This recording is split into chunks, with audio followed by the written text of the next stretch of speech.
Welcome to the Dice Squads. My name is Hydra, and today we're going to be talking about my stupidest idea yet, and that is saying something. So, what are we talking about?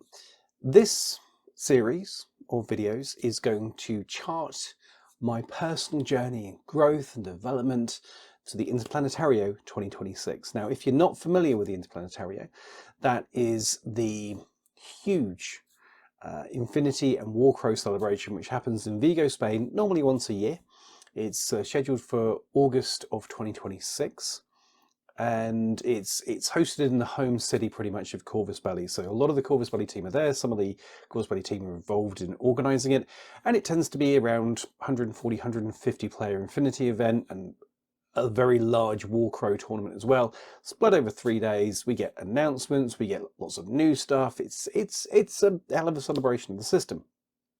I've been once before, and it was a great time. Went with a bunch of friends, lots of beer, lots of food. Oh, and we played some games. So I want to do that again. I want to go and do it, but I wasn't really sure what to take. Well, I was.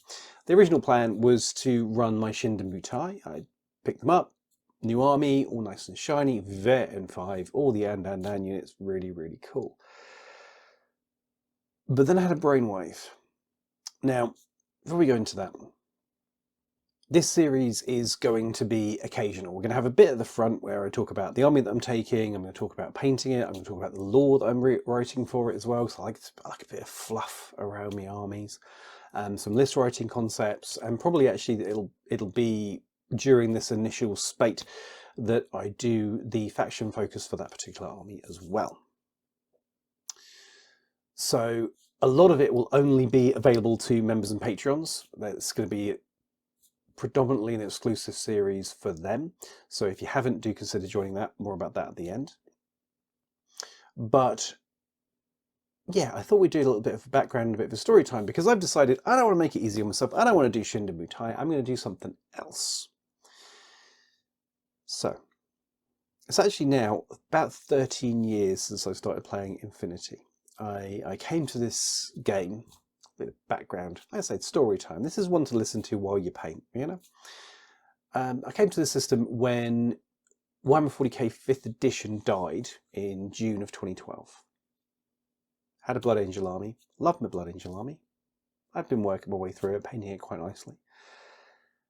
And then 6th edition for 40k dropped, and I went from having a Blood Angel army to having a Red Ultramarine army. Did not want a Red Ultramarine army, I wanted a Blood Angel army. That's why I painted it like Blood Angels. That was not one of the options. We could just have Ultramarines but red. Yeah, I didn't want that. So we decided to leave. I'd had enough. GW had hurt me enough. It was time I walked away from that relationship. So I did. But where to go? I had a good look around the internet, as you do. I got my Google for one, and I had a look at all the different systems that are out there, and there were many, even back then, 13 years ago. We're still seeing War Machine, Flames of War was around then from memory as well. But I kind of kicked off this little system called Infinity. Knew nothing about it, knew no one who played it, knew no one who had played it, to be honest with you, at that point. And then I saw this miniature. Now this miniature, if you don't know what it is, this is the original Marit for LF.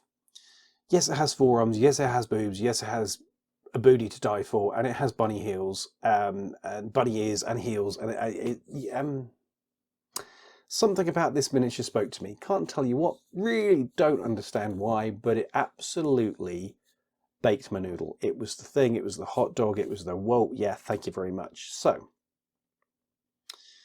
I then did some research, and I found a little company that was run by Ian Wood. If you know the Infinity forums, then you've probably heard of him. His name's in the rulebook. Very much a centerpiece of, or so one of the key supporting characters, probably more accurate, of the world, of the universe of Infinity. And what he used to do is he had IGW Wargaming Trader, I can't remember, something along those lines. And he would buy whole armies, and you could either take a bit of money or a lot of Infinity. So all of my Red Ultramarines went on a trip, and back came LF, and Yu Qing, and Toha. because being a grown-up is hard, and if somebody says, would you like all of the toys, the correct answer is yes. And some more, please. And that's what I did. I had way too much. But when I got it, I enjoyed my LF. They were fun.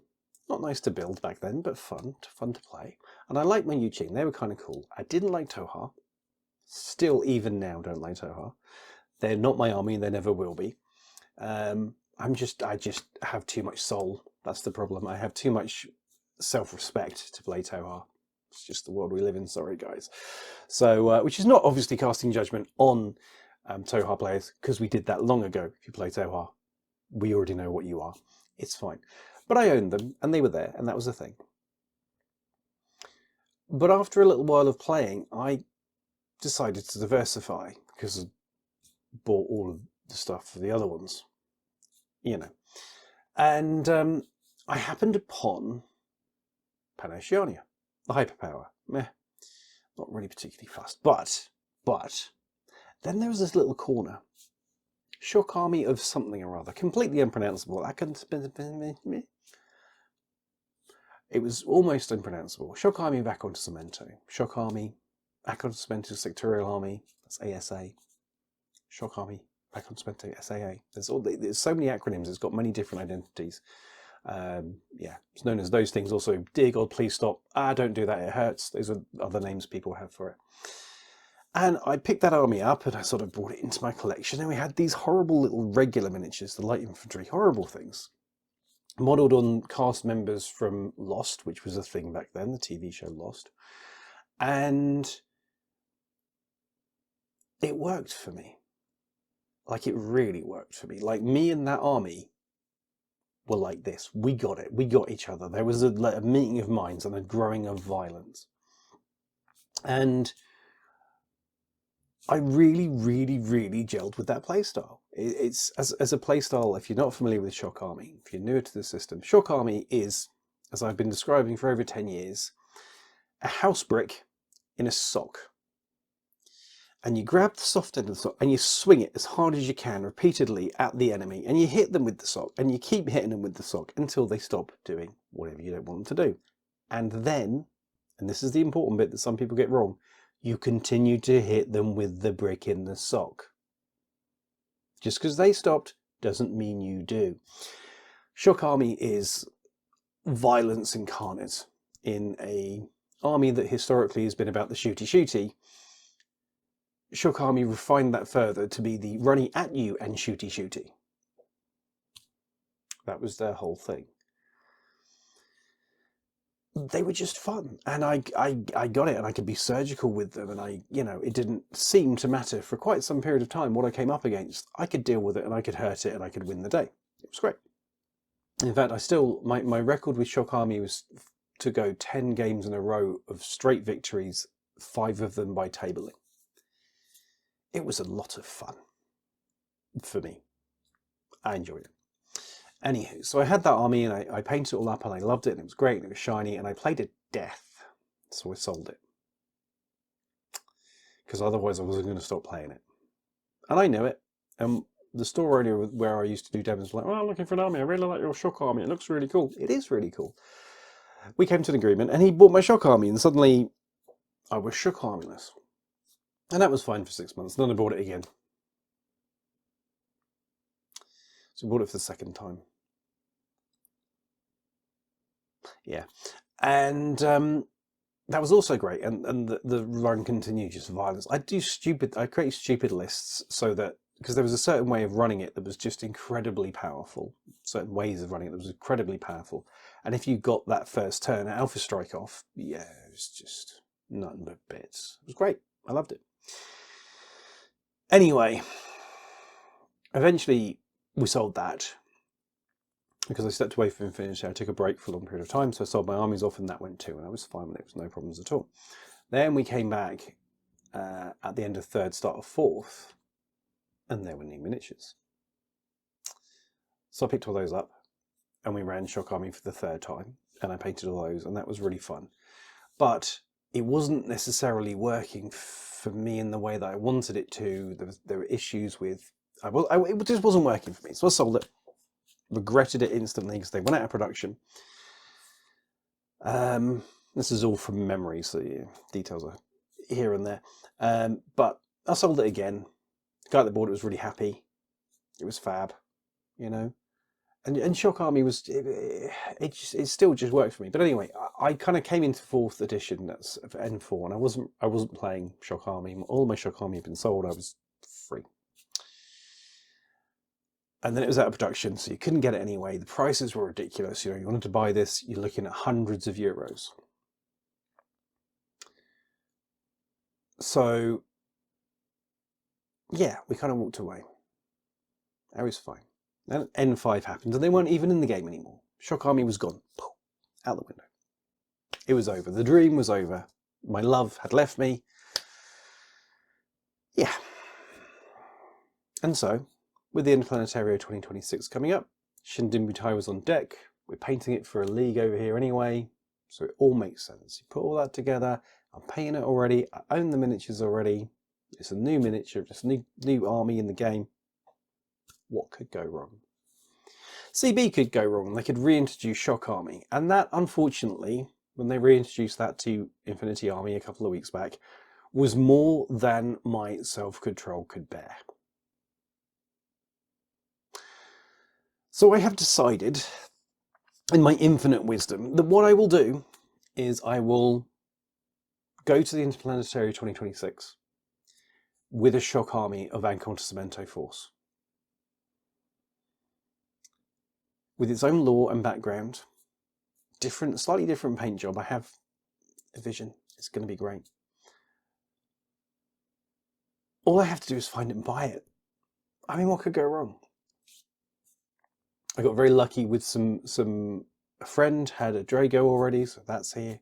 I already had a Eduardo tag, so the limited edition tag from Tony Macchiara.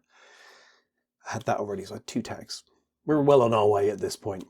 Then I found a fantastically kind gentleman in Germany who was selling off a Shock Army and happened to have a lot of the stuff that I needed, some of it unpainted. So we picked that up. I'm almost there. There's kind of... I ordered some other miniatures. So those are on the way. I think we're up to 800 points so far. I've got the regulars that I mentioned, the old regulars with the look from Lost. There we go. That's the phrase. And they're not great. They're dated. They're not great. So I'm hoping that I can pick up some of the redesigned second versions of them, but that's proving to be difficult at the moment. So if you know anyone that's got regulars with combi rifles, I need them. Yeah.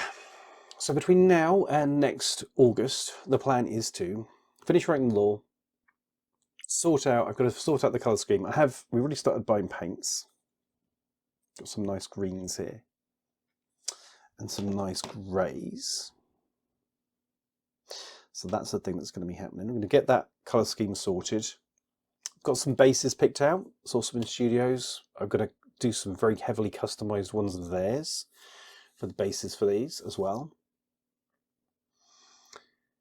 And then it's going to be tactics and practice, because the update with M5 has changed these quite markedly. They are a different beast to what they were before. That has to be said. Structurally and the way that they play has been changed quite markedly. So I need to get all those together. I need to like figure out how to play these, do some test games, try the missions, see how they actually perform. Yeah, there's a lot of work to do. So as I say, there's going to be a flurry of videos at the start of this where we're going to talk about the paint scheme and the tactics and the list theory that I'm going to be doing, painting them, actually showing you the miniatures that I've got, all that kind of stuff, pre and post acetone, because they need to get washed, a lot of them. A good cleanup. We're going to be doing a lot of that. Then it's going to sort of peter off, and you'll have updates as things get painted. I'll be updating the miniatures as they're done. And also I'll be doing list reviews, list discussions, and game reviews, maybe even some games on the channel. I'm hoping to get that done. Battle reports I really need to get done. It's just so intensive with editing. Doing the 2 videos and 1 live per week is a lot for one person. Doing a battle report and editing that together is 9 or 10 hours minimum on its own. I don't have time for that at the moment. So anyway, hopefully I can find a way to pay for a editor so that I can do battle reports for these as well, and other battle reports too. Get those out to you too. So there's going to be a lot around this. And then what's going to happen is this is going to go amazingly. They're going to have these beautiful painted finishes. There's a great series leading up to it. And I'm going to go to the Interplanetario and absolutely die. You know it. I know it. I'm going to crash and burn. And it's going to be epic. But I am going to have the most excellent time getting there. And I hope you will join me too. So that's the plan. Is it a good idea? No. Is it going to be a fun idea? At points. Let's find out together. So, thank you as ever to members and patrons like these wonderful guys for supporting the channel and actually making some of this possible. It is very fantastic that you do that, and I really do appreciate it very much. And if you haven't already, do please consider becoming a member or a Patreon, whichever suits you, YouTube or Patreon. It's always good and appreciated because that makes all of this possible and helps me get an editor so I can do better reports for you because, yeah. Anywho. Thank you so much for watching. If you can't support, then do like, share, subscribe, get the word out there because people need to know this. As I say, this and the occasional video will be out for free, but mostly this series will be going to members. So if you do want to see the full breakdown of a wargamer over the next 10 months, then you definitely need to subscribe and become a member. Thanks for watching. I will see you all again soon. Goodbye.